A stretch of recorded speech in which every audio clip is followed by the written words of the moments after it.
ایک سنار کے بارے میں عارف رومی نے لکھا ہے کہ وہ نا بے اولاد تھا تو اس نے ایک بچہ لے کے پال لیا. تو بچہ اس کو باپ کہتا تھا, اس کی بیوی کو ماں کہتا تھا, اور یہ لوگ جن کی اولاد نہیں ہوتی ترس جاتے ہیں. کئی دفعہ ترسے ہوئے لوگ تھے, بچے کو لے لیا, پالا. وہ بچے نے بھی حد کر دی فرما برداری. اب وہ جوان ہو گیا اور بڑا خوبصورت جوان ہوا. وہ سنار کہتا ہے کہ ساری زندگی میں نے صفائی میں نیکی میں گزار دی. ایک دن دکان کے پہ ایک عورت آئی تو وہ کہنے لگی یہ چوڑیاں مجھے خود سے آپ پہنا دیں. وہ کہتا ہے میں نے جب اس کا ہاتھ پکڑا تو میرے دل میں غلط خیال آ گیا, میں نے غلط نظریے سے اس کا ہاتھ پکڑا. بہرحال وہ چلی گئی, لیکن وہ میرے ذہن کے اندر ناپاکی آ گئی. تو میں گھر گیا تو میری بیوی باہر کھڑی تھی اور رو رہی تھی. میں نے اسے کہا کیا ہوا؟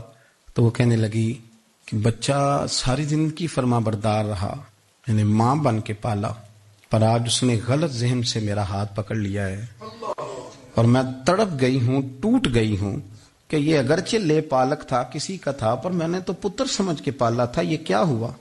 وہ کہتا میری چیخ نکل گئی. تو میں نے اسے کہا کہ یہ اس کی غلطی نہیں, یہ میری غلطی ہے. میں نے باہر آج نظر گندی کی ہے تو رب نے مجھے سزا دی, یہ مجھے سزا ملی ہے.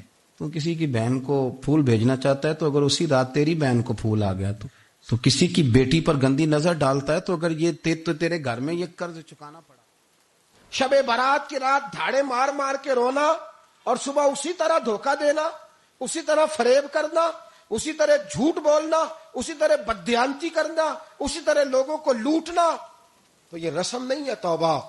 توبہ تو بدل جانے کا نام ہے, توبہ تو پھر سنور جانے کا نام ہے. توبہ تو اس طرح ہے جس طرح حضرت ابراہیم ابن ادھم نے کی تھی.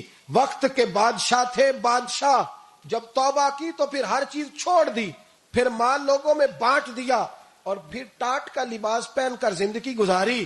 لوگوں نے کہا حضور یہ تبدیلی ہے, فرمایا تبدیلی نہیں, یہ میری توبہ ہے. جب توبہ کی تو پھر بدل کے کی. یہ کیا توبہ ہوئی؟ ساری رات روتے رہے, سویرے دکان پہ جا کے پھر قسم اٹھائی کہ مجھے تو پڑتا ہی 11,000 کا ہے. یہ توبہ ہے؟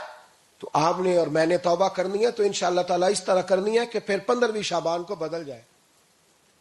10 محرم کو ہمارے ہاں لوگ جاتے ہیں قبرستان, وہ کسی حدیث سے ثابت نہیں, میں منع نہیں کر رہا, جائیں 10 کو جائیں, 11 کو جائیں, 8 کو جائیں, سفر میں جائیں, ربیع الاول میں جائیں, قبرستان میں جب بھی جائیں, منع نہیں ہے. لیکن شب برات والی رات تو خود رسول کریم گئے ہیں نا قبرستان. اب جو بات میں نے سمجھانی ہے اس کو سمجھیں. نبی پاک کی والدہ کا مزار نہیں ہے وہاں جنت البقیع میں. حضور کے کو بھائی بہن, حضور کیا کرنے گئے؟ امت کی بخشش کے لیے گئے. قبرستانوں میں نا کچھ قبریں ایسی ہیں کہ جو بتاتی ہیں کہ سالوں بیت گئے ہیں کوئی آیا نہیں. کچھ قبریں بتاتی ہیں. اور کچھ بڑے قبرستان بڑے شہروں میں ایسے بھی ہیں کہ جن کا گورکن کہتا ہے کہ مجھے کمیٹی نے کہہ دیا ہے جہاں 4-5 سال کوئی نہ آئے وہاں نئی قبر بنا دیا کرو, وہاں نئی قبر بن جاتی ہے معاذ اللہ. او بھائی کچھ ہیں ایسے, یہ جائیں نا اکبر بادشاہ یہاں لیٹا ہے لاہور میں, فارسی کا مقولہ لکھا ہے اس کی قبر پہ, کہتا ہے میں وہ غریب ہوں, اعلیٰ بادشاہ ہے مقبرے میں لیٹا ہے, کہتا ہے میں وہ غریب ہوں کہ نہ یہاں کوئی پروانہ آتا ہے نہ بلبل آ کے گیت گاتی, کوئی آتا ہی نہیں, کوئی فاتحہ نہیں پڑھتا.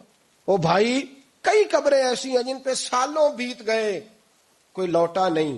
اور مشکات میں حدیث ہے, میرے نبی کریم علیہ السلام نے فرمایا جو قبر میں ہوتا ہے وہ تو اس آدمی کی طرح ہے جو دریا میں ڈوب رہا ہے اور وہ انتظار کر رہا ہے کہ میرا بیٹا میرے لیے دعا مانگے, میری بیٹی دعا مانگے. پر بیٹے کو تو 27 سال ہو گئے, ملک سے باہر ہے, کاغذ بنے گے تو ابے کی قبر پہ آئے گا نا, اس کے تو کاغذات ہی نہیں مکمل ہو رہے.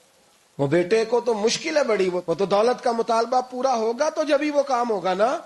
انتظار ہو رہا ہے قبروں میں میرا بیٹا دعا کرے, میرا بھائی دعا کرے. اور اگر بچہ دفن ہے تو وہ کہتا ہے میری ماں دعا کرے, میرا باپ دعا کرے. کوشش کریں شب برات بعد از مغرب یہ رواج پیدا کریں, یہ رسول اللہ کا طریقہ ہے. قبرستان میں جائیں اور جا کر کے وہاں اللہ تبارک و تعالیٰ سے دعا مانگیں کہ یا اللہ جو اس قبرستان میں لیٹے ہیں وہ بھی, اور جو آج تک کلمہ پڑھنے والے دنیا سے گئے وہ بھی, اور جو قیامت تک جائیں گے وہ بھی, اے اللہ تو سب کی بخشش فرما دے. ساری امت کے لیے دعا کریں شب برات کی رات.